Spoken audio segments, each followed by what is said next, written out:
Менен көп оқырмандарым сұрап жатады, 4 бала шағаңыз бар, атаңыз, қайнағаңыз, сіз қалай үлгересіз барлық шаруаға деп. Мен де кейде үлгермей жатам, шашылып жататын кездерім болады. Бірақ бала шағам барлығын садикке, мектепке шығарып салғаннан кейін толықтай жұмыстардың барлығына кірісемін ғой, короче.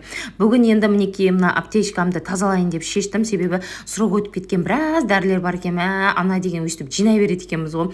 Сонымен тастап, нормально іске асады-ау деген дәрілердің барлығын бір пакетке салып, күшлеп жинап алдым. Сосын біраз кірлер жиналып қапты бала шағаның, атаның.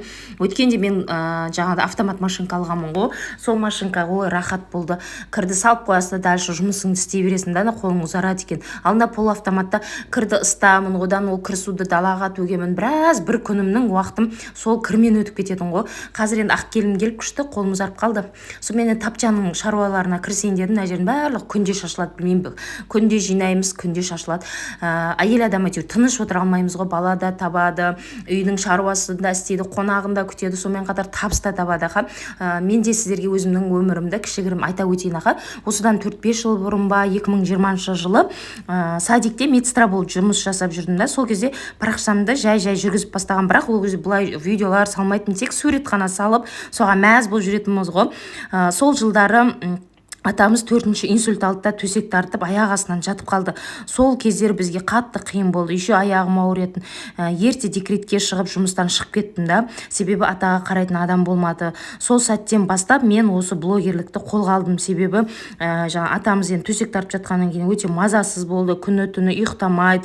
Сонымен жаңағыдай бірдеңкемен айналысқым келді да, былайша айтқанда. Сөйтіп осы блогерлікпен айналысып, видеолар салып жүрдім. Басында енді табыс табам деп ойлаған жоқпын. Менше жай для себя кішкене болсын алданайын бірдеңкемен деп сөйтіп бастағанмын ғой. Аллаға шүкір, сосын табыс таба бастадым жайдан. Бірақ қаншама адамдар қарсы болды.